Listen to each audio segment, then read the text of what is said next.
Welcome to the Hollywood Makers. I am your host, Claudia Cano-Asbjornsen.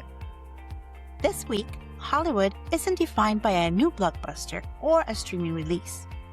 It's defined by strategy, by corporate maneuvering, by scale.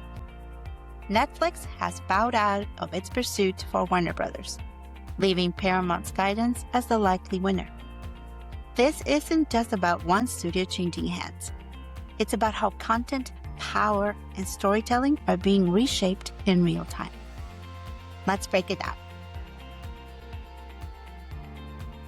Netflix co-CEOs Ted Sarandos and Greg Peters announced the decision clearly. Acquiring Warner Brothers was, quotes, always a nice to have at the right price, and a must have at any price, end quotes. Even though Netflix had negotiated a deal that could have created shareholder value, the streaming giant decided the price required to match Paramount's Skydance offer was no longer financially attractive. The response on Wall Street was immediate. Netflix shares jumped more than 10% after the announcement. The message was clear. Netflix is confident in its own growth, its content strategy, and its streaming service, but it won't chase a deal that doesn't make sense financially. That opens the door for Paramount's Skydance.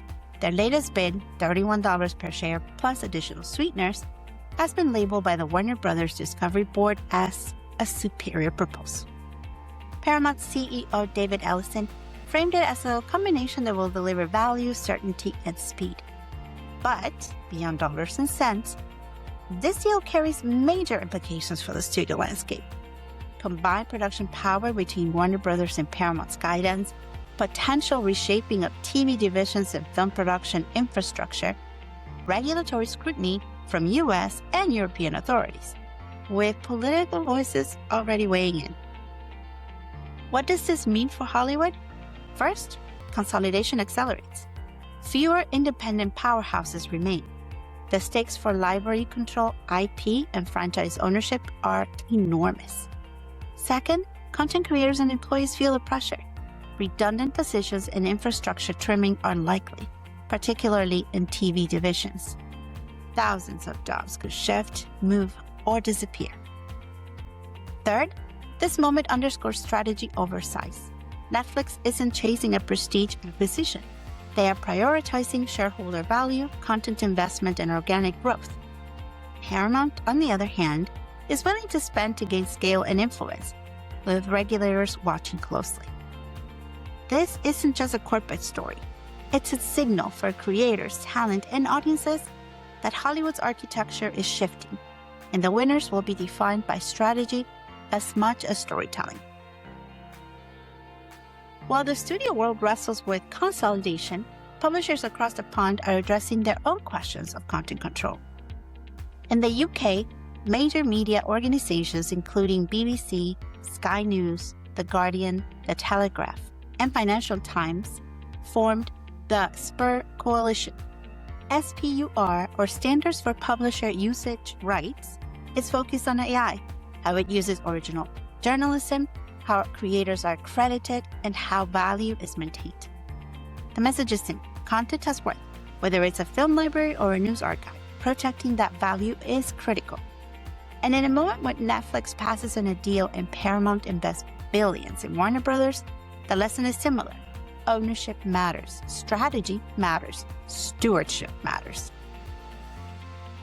At the same time, creators are taking narrative ownership into their own hands. Grammy Award winner René Pérez Joglar, also known as Residente, is making his feature directorial debut in Puerto Rico, a historical epic starring Bad Bunny in his first leading film role. The cast includes Viggo Mortensen, Edward Norton, and Javier Bardem, with executive producer support from Alejandro González Iñárritu. The film centers on the late 19th century revolutionary José Maldonado Román, known as Águila Blanca, and Puerto Rico's fight for identity during colonial rule. What makes this project notable isn't just its scale, its authorship. Residente has called it a reaffirmation of Puerto Rico's true history, told with intensity and honesty. This is storytelling as reclamation. In a week where publishers are asking for control over how their work is being used by AI, here we have artists asserting control over cultural narrative. The through line? Ownership matters, whether it's archives or ancestry. Meanwhile, the Producers Guild of America announced a few winners ahead of its 37th annual award ceremony. Children's programming went to Sesame Street, sports programming to Formula One Drive to Survive, short form to Adolescence, The Making of Adolescence, and innovation to The Wizard of Oz at Sphere, a recognition of immersive experiential storytelling.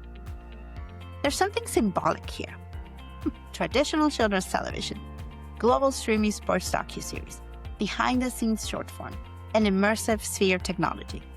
4 different models of engagement, 4 different audience behaviors.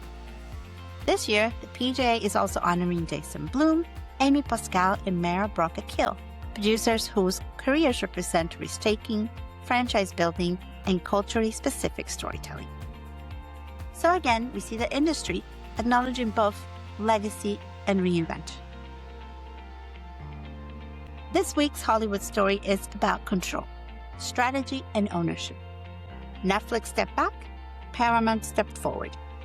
Publishers are asserting rights over AI. Artists are reclaiming cultural narratives. Producers are experimenting with new ways to tell stories.